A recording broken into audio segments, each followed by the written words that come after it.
이제 위 목사님께서 나오셔서 참 잘 사는 길이라는 제목으로 하나님의 말씀을 선포하실 때 많은 은혜 받으시기 바랍니다.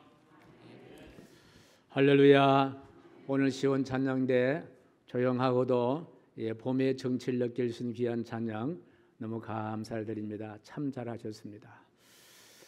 저는 금주에 시를 시냇가에 심은 나무라는 시를 계속 이어나가기 위해서 청계천 뚝방에 두 번 다녀오면서 9번째 시를 만들었습니다. 여러분에게 올려드리겠습니다. 시냇가에 심은 나무 9번째입니다.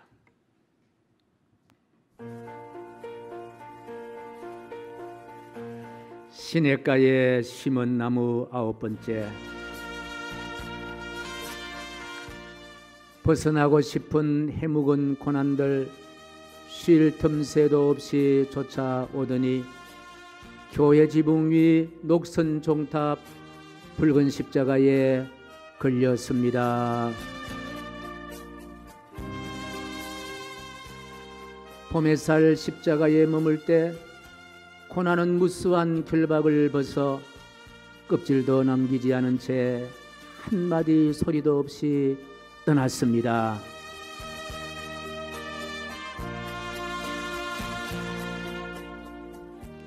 곧 예배당에 종소리 울리고 하나둘 사람들이 고개 숙이면 사랑하기에 돌아가신 주님 흘리신 보혈에 깊이 잠겨갑니다.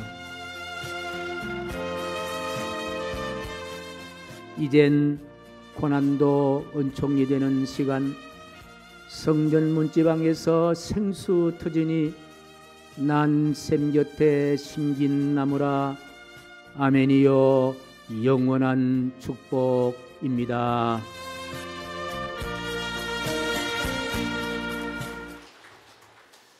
우리가 3월 달에 말씀 듣기 전에 부르는 찬양이 찬송이 11장인데 그에 가서 보면은 하늘에 가득한 영광의 하나님, 우리의 예배를 받으소서.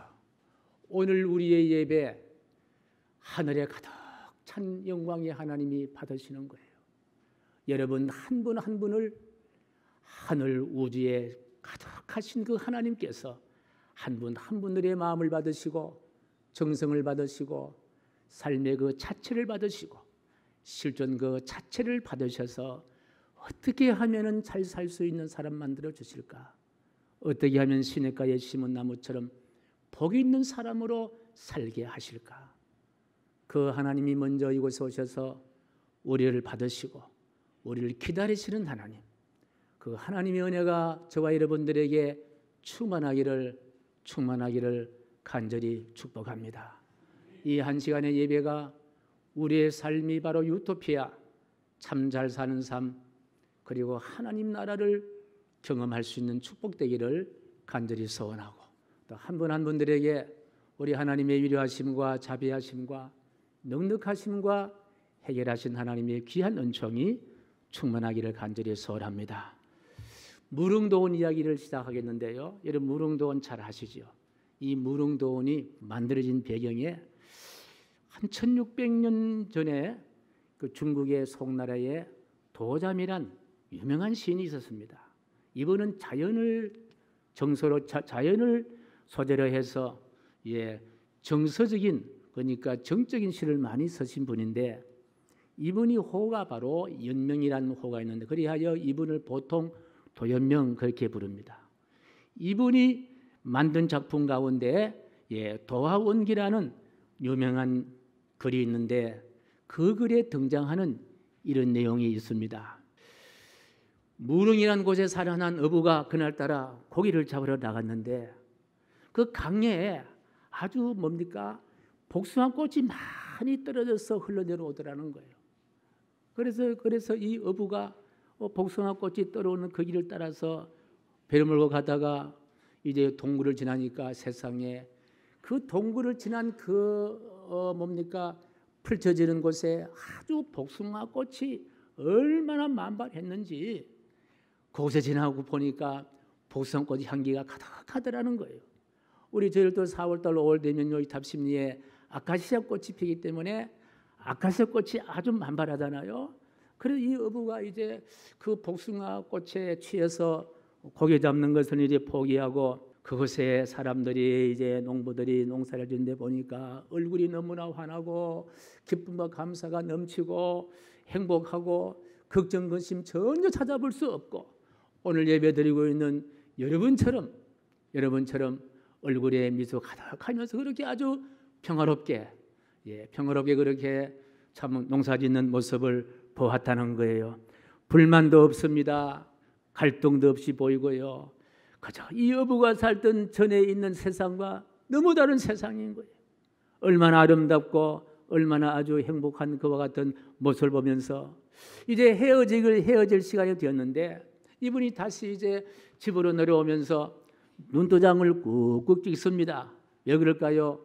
다시 이곳을 찾겠다 하는 이런 생각으로 눈도장을 꾹꾹 찍으면서 눈에 가득하고 가슴에 가득한 그 복숭아꽃 향기, 별로 향기가 별로 이렇게 느껴지지 않습니까?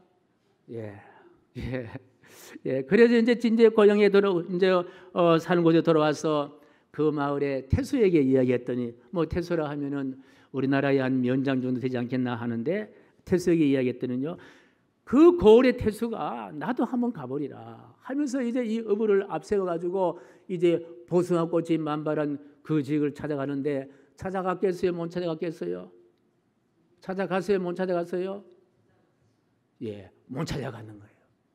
그래서 소위 말하면 무릉에 그와 같은 꽃이 만발한 그 지역을 무릉도원이라는 말이 만들어지면서 그 무릉도원은 우리가 생각하는 이상양 꿈의 도시, 소설 속에 등장하는 작품 속에 등장하는 그와 같은 아름다운 도시로 그렇게 남아 있습니다.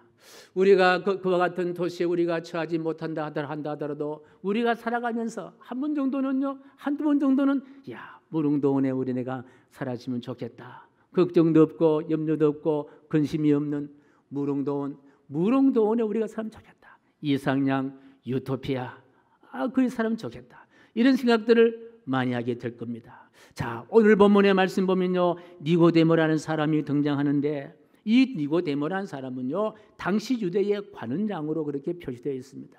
그 직분이 바로 직책이 관원장이에요. 이 관원장은 지금으로 말하면요, 무슨 장관 정도 되는 거예요. 그러니까 아주 참 지위도 높고 많은 사람들에게 존경을 받는 그런 인사인데, 그런데 이 관원장은요, 당시에 지금 국회 정도 되는 그 70인 공회원 회원에도 속한 이와 같은 직분도 있고 권력도 있고 힘도 있고 이런 사람이에요. 그런데 이 사람이 밤중에 예수님을 찾아갑니다. 당시 유대인은요, 예수님과 각을 세웠고 예수님을 배척하는 것과 같은 시대이기 때문에 이 관원장이 이 장관이라는 체면도 있잖아요. 이 장관이 그 어떤 그 사회적인 분위기가 예수님을 배척하는 것과 같은 분위기인데 이 장관이 낮에 찾아가다가 사람 눈에 띄면은 곤란하잖아요. 관원장이란 벼슬도 날아갈 수 있고 또 가족도 힘들 수 있는 그와 같은 상황이라서 그런지 모르지만요, 밤에 이제 관원장이 예수님 찾아갑니다. 여기 있어요. 왜 이 관원장이 이와 같이 힘들고 어려운 그와 같은 일을 할까? 이 질문입니다. 자, 사회적인 명성도 있고 먹고 사는 문제도 걱정도 없고 설돈도 넉넉하게 있고 주변에 자신을 따르는 많은 친구들도 있는데 어디를 간다 해도 관원장님에서 환영을 받을 텐데 이분이 왜 당시의 사회에서 배척당하고 그렇게 힘들게 하는 예수님을 찾아갔을까? 아마 이 관원장 우리가 충분히 합리적인 우리가 추측을 해보건데요, 관원장의 자리에 있었지만은 행복하지 못한 거예요. 관원장의 자리에 있지만은요, 만족하지 못한 거예요. 삶이 아름답지 못한 거예요. 유토피아가 아니라는 거예요. 걱정과 근심과 고민이 많다는 거예요. 이분도 밤중에 찾아갑니다. 뭐 다른 이유도 있지만은요, 제가 봤을 때는요, 이 밤중에 찾아간다는 것은 이 관원장의 삶이 지금요, 밤중 같은 컴컴한 그와 같은 어두운 것과 같은 인생을 살아가는 사람이 아닐까, 이렇게 합리적인 추측을 해봅니다. 가슴이 때로는 먹먹해 오고요, 무기력하고요, 우울한 기분도 들고요. 때로는요 손가락 하나 움직이기를 싫어하는 그와 같은 상황에 처한 것이 바로 이 니고데모란 관원장이 아니겠나 생각을 해봅니다. 어디 이분만 이와 같은 우울함이 있는 게 아니라 우리도 세상을 살아갈 때에 우울한 점이 얼마나 많이 있습니까? 손가락 하나 움직이지 못하는 그와 같은 처할 때도 우리가 많이 있다는 거예요. 이 공간 삶에서 우리가 탈출하고 싶어 하는데 어디 탈출할 수 있는 방법도 없고 탈출을 할 수 있는 일이 아닙니다. 정말 우리가 생각하는 무릉도원 같은 삶, 유토피아의 삶을 우리가 살아가기를 원하지만은요, 그 쉽지 않다는 거예요. 자, 유토피아, 무릉도원, 이 신앙적인 말로 이 생각을 해보면요, 이와 같은 유토피아, 무릉도원 같은 그와 같은 곳이 있는데 그곳이 어디겠느냐? 바로 오늘 본문 5절 말씀인데요. 5절 말씀 같이 읽습니다. 시작. 예수께 이르시되 진실로 진실로 내게 이르노니 사람이 물과 성령으로 나지 아니면 하나님 나라에 들어갈 수 없느니라. 바로 여기에 말하는요 하나님 나라입니다. 하나님 나라가 바로 무릉도원이요 유토피아고 바로 하나님 나라이다. 그러면요 하나님의 나라는 어떤 나라이냐? 자, 계시록 21장 1절 4절 말씀 보겠는데 같이 시작. 새 하늘과 새 땅을 보니 처음 하늘과 처음 땅이 없어졌고 바다도 다시 있지 않더라. 모든 눈물을 그 눈에서 닦아주시니 다시는 사망이 없고 애통하는 것이나 곡하는 것이나 아픈 것이 닿지 아니하리라. 하나님 나라, 모든 눈물을 그 눈에 닦아주고 다시는 사망이 없고 애통하는 것이나 곡하는 것이나 아픈 것이 다시 있지 아니한다. 이게 무릉도원 아닙니까? 이게 유토피아 아닙니까? 이게 바로 웰빙이 아니냐는 거예요. 여러분, 하나님 나라는 우리가 이 세상 살 때에 죽어서만 가는 참 그곳이 아니라 지금 이 세상 가운데도 우리는 하나님 나라를 소유할 수가 있고 하나님 나라에 살 수가 있다라는 거예요. 도연명 씨가 표현했던 그 무릉도원은요 상상 속의 나라지만 오늘 본문에 기록된 하나님 나라는요 존재하는 나라예요. 실제하는 나라예요. 저 세상이 아니에요. 여기서도 그 하나님 나라를 맛볼 수가 있고 경험할 수가 있고 거기서 살 수 있다라는 거예요. 자, 어떻게 하면은 그 나라를 내가 얻을 수 있느냐? 찬송가의 287장 부르면서 답을 얻겠습니다. 찬송가 287장입니다.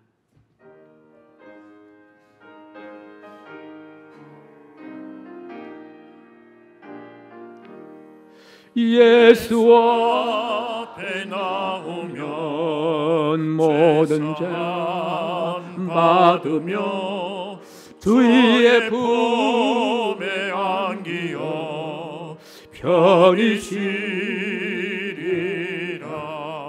우리 주만 믿으면 모두 구원 얻으며 영생 복남 멸류관 확실히 받겠네. 예수 앞에 나와서 은총을 받으며 마음의 기쁨 넘치어 감사하리라. 우리 주만 믿으면 모두 구원 얻으며 영생 복남 멸류관 확실히 받겠네. 할렐루야. 예수 앞이 답이라는 거예요. 예수 앞에 나오면요 영생 복락을 누리게 된다는 거예요. 예수 앞에 나오면요 우리가 구원받고 우리 모든 죄가 사함받고 주님 품에 안겨서 영생복락 누리게 될 줄로 믿습니다. 그렇습니다. 예수님과 함께 사는 것이 무릉도원이에요. 예수님과 같이 사는 것이 잘 사는 길이라는 거예요. 예수님과 함께 동행하는 것이요 웰빙이라는 거예요. 예수님과 함께 사는 것 이상세계가 아닙니다. 지금 현실에서 우리가 경험할 수 있는 그것이 바로 예수 앞에 나오는 삶이다. 주 안에 있는 나에게 딴 근심이 있으랴. 십자가 밑에 나가 내 짐을 풀었네. 주님을 찬송하면서 할렐루야 할렐루야. 내 앞길 멀고 험해도 나 주님만 따라가리. 오늘 여기는 우리의 모든 짐을 풀어놓는 곳이에요. 내 인생의 무거운 그와 같은 고난도 여기에 풀어놓는 거예요. 오늘 이 자리는 바로 예수님께 작정하시고 우리의 인생의 모든 짐들, 무거운 짐들, 염려들, 문제들 받아주시기 위해서 작정하시고 우리를 기다리시는 곳이다. 할렐루야. 그랬습니다. 오늘 본문에 니고데모, 세상이 가지고 있던 모든 것, 웬만한 것 다 가진 사람입니다. 권력도 가졌고요, 명예도 가졌고, 돈도 가졌고, 수많은 휘하의 부하들을 거느릴 수 있는 사람이었습니다. 그러나 이분은요, 3인생의 삶이 한밤중이었습니다. 그 밤중에 바로 인생의 무거운 짐, 그리고 평안을 주실 분 예수님을 밤에 찾아갔다는 거예요. 할렐루야. 우리는 예수님을 찾아가는 것이 아니라 이미 이 자리에 우리 앞에 예수님이 먼저 오셔서 우리의 삶을 받아주신다. 기다려 계신 그 예수님, 그 예수님의 십자가를 생각하는 사순절 네 번째 주일. 여러분, 사순절이라는 것은요, 우리 인생의 삶의 상태를 안고 고통당하는 사람들, 삶의 행복을 놓치고 잠 못 이루는 상념으로 가득한 사람들, 허물과 죄란 긴 고통에서 왜 살아야 하는지 의미를 묻는 사람들, 상처받는 영혼, 상처받은 마음을 정결케 하시고 십자가에 달리신 방울방울 흘리신 그 보혈로 우리를 깨끗하게 하셔서 하나님 품어주시는, 하나님 안아주시고 동행해 주시는, 그리해서 잘 살 수 있도록 역사하시는 그분이 바로 예수님. 그 예수님을 깊이 묵상하고 깊이 따라가고 깊이 생각하는 절기인 줄로 믿으시면 아멘. 그렇습니다. 여기에 한 분 한 분 성도님들이요, 봄 기운 나지랑이 찾아오는 것을 막으려는 오셈 추임처럼 우리가 잘 살기 위해서, 행복하기 위해서 노력하고 애쓰지만 그것을 막는 그와 같은 오셈 추임처럼 우리의 행복을 막은다 하더라도, 그러나 우리 하나님께서는 우리와 동행하시고 그 예수님 앞으로 우리를 인도하여 주셔서 우리 모든 무거운 짐과 허물과 죄를 깨끗하게 씻어 주신 줄로 믿습니다. 이 말씀을 우리가 주목하십시다. 이사야 1장 18절 말씀인데요, 같이요, 시작. 여호와께서 말씀하시되 오라 우리가 서로 변론하자. 너희의 죄가 주홍 같을지라도 눈과 같이 희어질 것이요 진홍같이 붉을지라도 양털같이 희게 되리라. 요한일서 1장 7절 말씀인데요, 시작. 그가 빛 가운데 계신 것 같이 우리도 빛 가운데 행하면 우리가 서로 사귐이 있고 그 아들 예수의 피가 우리를 모든 죄에서 깨끗하게 하실 것이요. 할렐루야. 우리 예수님이 꿈꾸는 것은요, 오늘 이 세상에, 험악한 세상 가운데도 우리의 인생의 삶을 시냇가에 심은 나무 무릉도원 같은 평화롭고 기쁨과 아름다움이 있는 유토피아에 살기를 원하시는 예수님.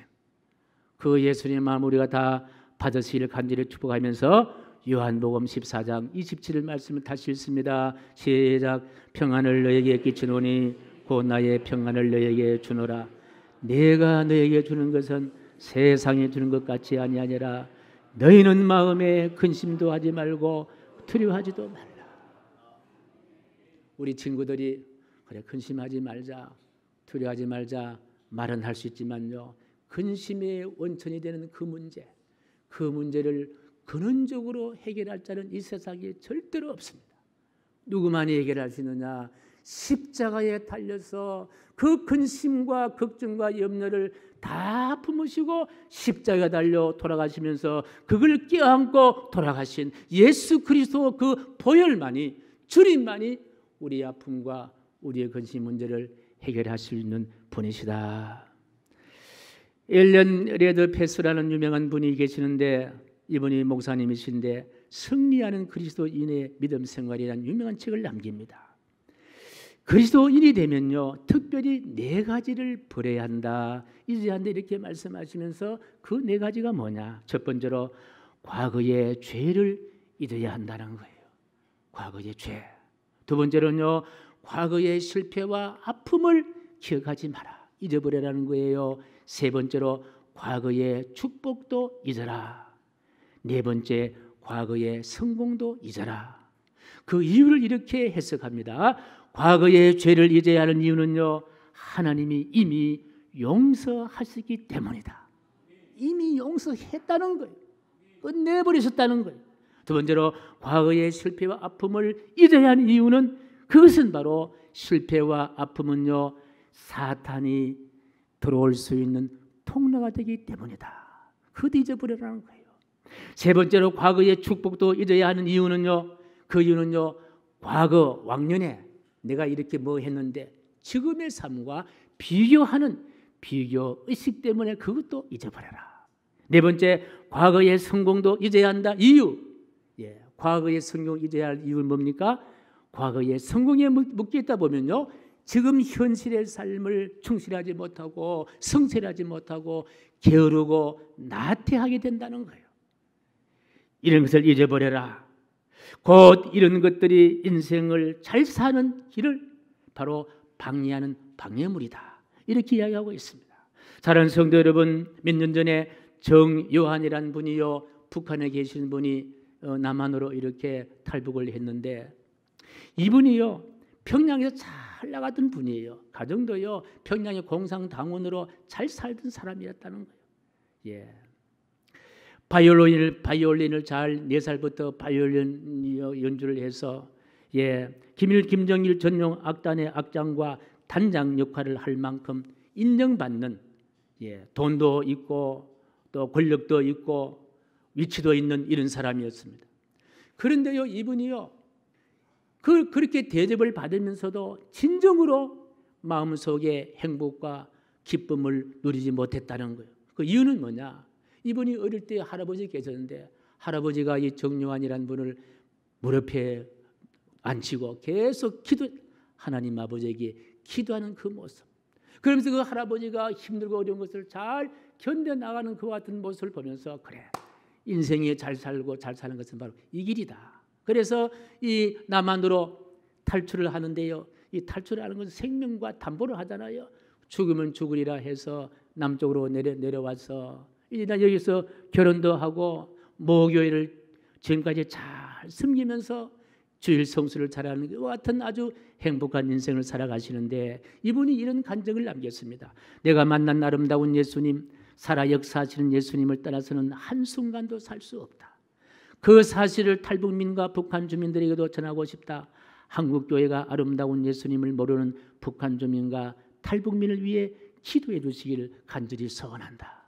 아름다운 예수님, 행복한 인생을 살게 하신 예수님, 우리를 유토피아의 삶을 살게 하신 예수님, 하나님 나라에 실제적으로 거하신 그 예수님, 그 예수님을 북한에 좀 전해달라. 이런 간증을 남겼습니다. 사랑하는 성도 여러분, 오늘 이 자리에서 예배드리는 저와 여러분들이야말로 바로 유토피아, 무릉도원, 하나님 나라를 경험해야 할 축복인 줄로 믿으시면 아멘. 그래서 우리 주님께서는요, 우리가 예배를 통해서 하나님의 자녀됨을 우리가 확신하고 오늘 예배드리는 이 순간 내 마음의 모든 걱정, 근심, 염려 다 벗어버리고 주님 주시는 참 평안, 안녕과 평안과 기쁨이 여러분에게 넘치시기를 간절히 축복합니다. 573 말씀 보면요, 노을 비끼는 고운 황혼에도 내 사랑하는 목자의 음성 나를 불러주시고 나의 주님 강한 손을 펼치사 나를 주야로 지켜주시니 하나님께 예배하는 인생은 바로 여기가 쉴만한 물가요 푸른 초장이다. 우리 이 말씀을 생각하시면서 573 한 번 더 부르고 말씀을 마무리하겠습니다. 가사를 깊이 묵상하면서 이 찬송 같이 한번 하겠습니다.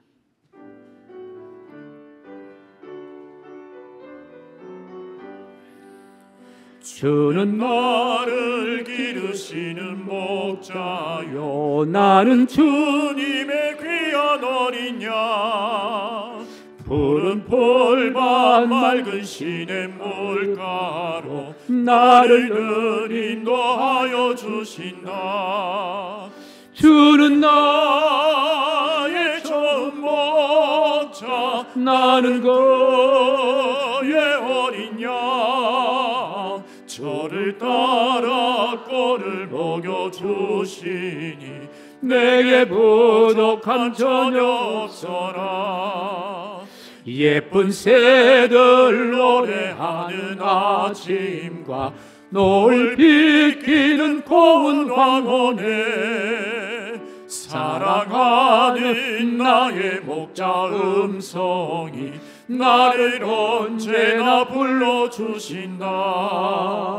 주는 나의 좋은 목자 나는 그의 어린 양 저를 따라 꼴을 먹여주시니 내게 부족함 전혀 없어라.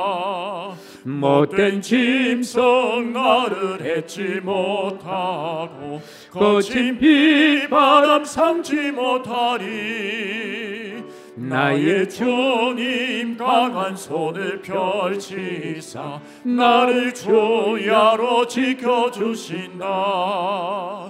주는 나의 좋은 목자 나는 그의 어린 양 저를 따라 꼴을 먹여주시니 내게 부족함 전혀 없어라. 아멘. 오늘 사랑하는 성도 여러분, 우리 하나님 우리를 푸른 초장 쉴 만한 물가에서 하나님 나라를 경험하며 살기를 그렇게 원하십니다. 우리 남은 여생 살아갈 때에 하나님 나라, 죽어서 경험하는 하나님 나라 아니라 실존적으로 지금 이 시간에 우리 가정의 사회생활 가운데 하나님의 나라를 맛보며 경험하며 하나님 나라에 있는 그런 우리 모든 인생 되시기를 주님의 이름으로 간절히 축복합니다. 존귀하신 하나님 고맙습니다. 이렇게 우리를 사랑하여 주셔서 오늘도 인도해 주셔서 하나님 나라 하나님이 다스리시는 평화로운 동산에 살게 하시나이까. 우리가 남은 여생 살아갈 때에 우리를 인도하신 하나님의 나라 하나님의 통치와 다스림 안에서 평안과 기쁨과 감사와 감격으로 살아갈 수 있도록 은혜 더하여 주시옵소서. 그 일 때문에 예수님이 십자가 달려 돌아가시는데 그 은혜를 우리가 잊지 않도록 역사하여 주옵소서. 예수님의 이름으로 기도하옵나이다. 아멘.